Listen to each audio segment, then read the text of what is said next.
Hey, what's up, and welcome to my corner of the internet. In recent memory, there has never been an anime that has crashed and burned as bad as Seven Deadly Sins. I just don't remember any. Of course, despite all the bad endings, the horrible 12-episode wrap-ups, and I'm talking about you, Wonder Egg Priority. Most people, if you sit them down and have an objective, non-emotional conversation, could admit that Sword Art Online, if it ended in the first 2 seasons, would be considered one of the best short animes. So recently I was on the internet, and I saw someone talk about Seven Deadly Sins with a lot of love, and it made me wonder what happened to Seven Deadly Sins. And obviously some of us know, but I decided to do a little bit more research and make a video and talk about it. That symbol on your arm there, some kind of beast? Wait, that's a dragon!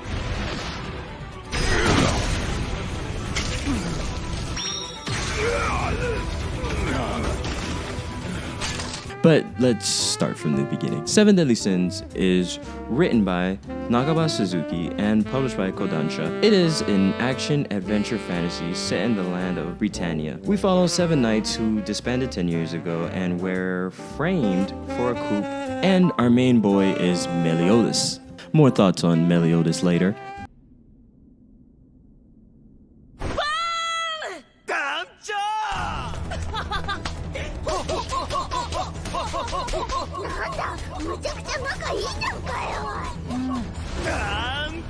Now you got your intro, and I'm genuinely sad about how Seven Deadly Sins went. I just never thought about how many anime had bad endings or just left a bad taste in so many different people's mouth. It's very hard to get on the internet and see anyone talking about Seven Deadly Sins nowadays, and I guess that's strange because there was a dedicated fan base. It was growing. It had some sort of steam and momentum to the point where you could definitely get in an argument with who could Meliodas beat versus Goku or whatever else. 一撃を団長に打ち込んだ。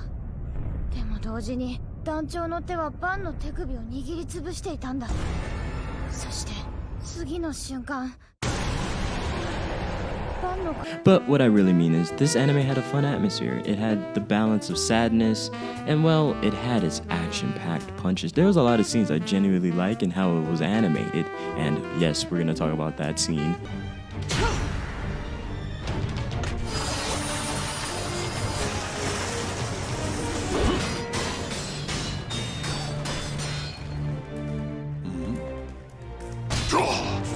I just couldn't believe that this anime really did that, and this anime had a gore that was pretty interesting. It was childlike and playful and oftentimes hinged on the creepy and horrific. This anime had clear character motivations, fights, and concepts that were intriguing but definitely goofy. It had a lively and colorful landscape. The characters were vivid and understandable, and a lot of motivations were genuinely human.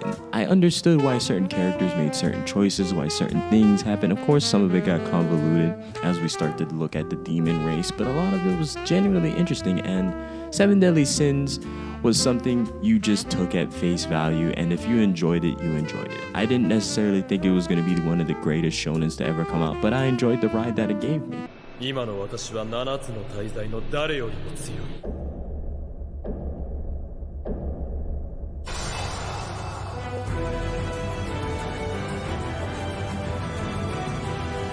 And not to mention, the art style was funny. I enjoyed how the art style was built upon light strokes, a lot of the ideas, and a lot of the characters were just really cool looking. Like, the anime was not a slouch when it came compared to fashion sense. A lot of ideas and weapons. It was just a different way, and I enjoyed that. It had a bit of personality, and like I said, animes with personality will always be my favorite. それが傲慢の罪。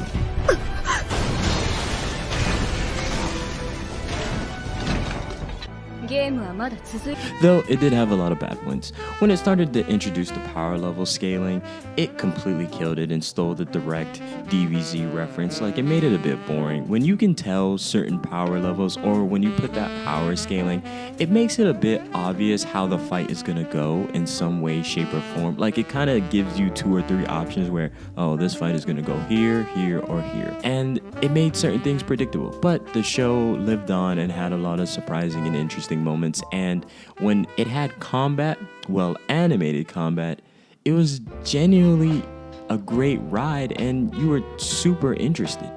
わしがとどめを刺す。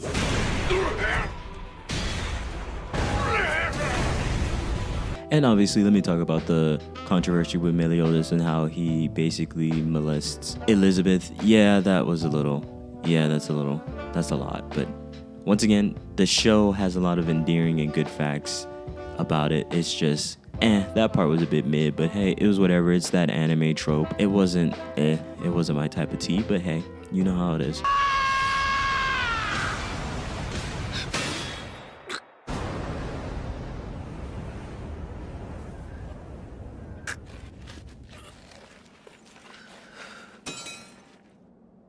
So back to the fall. Seven Deadly Sins had a bit of a following. A lot of people loved it, and when it came to Netflix, it seemed like it was a match made in heaven because anime was starting to show up now on our shores more often than ever and come out on one of our biggest streaming sites.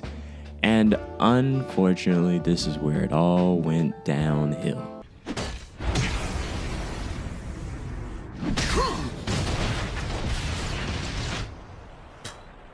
That was kind of fun. My personal intrigue with this subject is because I finished the manga. The manga is incredible. I think it's pretty good. I don't think it's better than most, but I think it's pretty good. It's something you should read. It has an interesting idea. Of course, I don't like some of the ideas, but that's more personal preference. All right, let me cut to the chase on certain things. I'm not recommending this anime to anyone. I just thought it was interesting how an anime crashed and burned, and now it is cast away to the deepest depths of hell, and Dante's Inferno is basically where Meliodas resides. And that is kind of a reference to how Meliodas is a demon. Our main character was actually genuinely interesting. Of course, he got a little one-dimensional, like, oh, I'm angry now, I'm sad now. It got a little one-dimensional and a little uninteresting. But once again, the show had its works in progress, but I think the most egregious part about the show is destroying one of its key fights that basically everyone was so excited to see and watch, and it destroyed it. That animation was atrocious. This is proof that animation is important. It is definitely important within a story. I've seen so many people argue, what would Demon Slayer be without its animation? And I thought that was a silly argument. But I do realize how important animation is by looking at Demon Slayer versus how Seven Deadly Sins was treated. You still had that up your sleeve, huh? 1,000 divine cuts. That almost tickles. Holy sword. Escanor. This aforementioned fight was basically between our 7 main characters, and it was the one fight that was just genuinely drawn wonderfully, but it needed to be animated. Certain expressions, certain moments, all this was a culmination of the infighting within the 7 Deadly Sins, and it was not done at all. We weren't given a resolution to something that we have been waiting for months, because I was up to date. I was always up to date. I actually, very often, my first interaction with 7 Deadly Sins was me finding the manga and just, hey, trying this out. And I enjoyed it, and I loved the art style. And unfortunately, that animation destroyed the series. My wrath grows so strong I can't contain it! For me...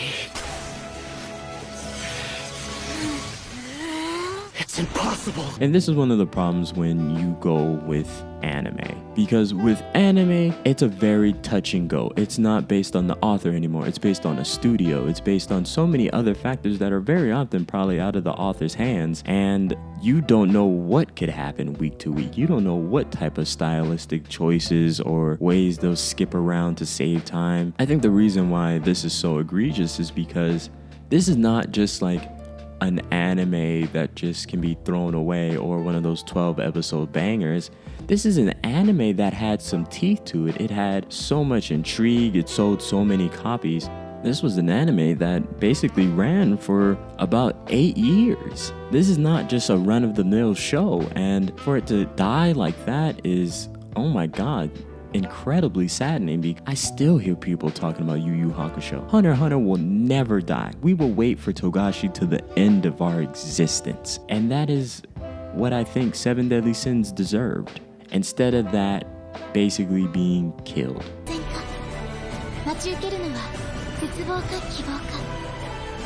7つの大罪と巡る私とメリオダス様の新たな旅が始まったのです。 I think Seven Deadly Sins is a lesson in cutting corners and how an anime can crash and burn out of recent memory. I just can't remember any other animes that crash and burned as bad as this Seven Deadly Sins. I just can't. Because that was bad. Like, that was really, really bad. Like, it became all over. And this is an anime that sold over 8 million copies. This anime was everywhere. It had crossovers. It sucks to think about how this anime, who had pretty decent ideas, ended up being here and never talked about. People will still talk about Fairy Tail, even though there's a growing community of people that think Fairy Tail is mid. I think Fairy Tail accomplished its goals and did what it needed to do, and I think it's a pretty mid to top tier anime, to be honest. Seven Deadly Sins was robbed, and we were robbed. Because there were some fights that Seven Deadly Sins had that should have been animated wonderfully, but unfortunately we just didn't get that. And it was the one fight that shouldn't have been ruined. It was the one fight where they should have pulled out all the stops, and this was the fight that we should have been like, oh my god, this is amazing.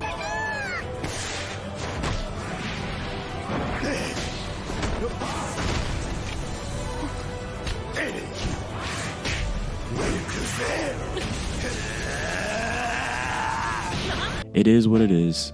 Another anime bites the dust. Anyway, how do you feel? Did you remember Seven Deadly Sins? Do you still think about Seven Deadly Sins? Like, Seven Deadly Sins hasn't been gone that long, but man, the way that community was so outspoken and now I don't hear anyone talking about it, it's just different. It's a little odd to see. I just never have seen an anime crash and burn as bad as that. But maybe we have social media, so it made the crash and burn a bit differently. But hey, anyway, is there any animes that crash and burn worse than Seven Deadly Sins? Please get in the comments and let me know. Please like, comment, and subscribe, and have a great day.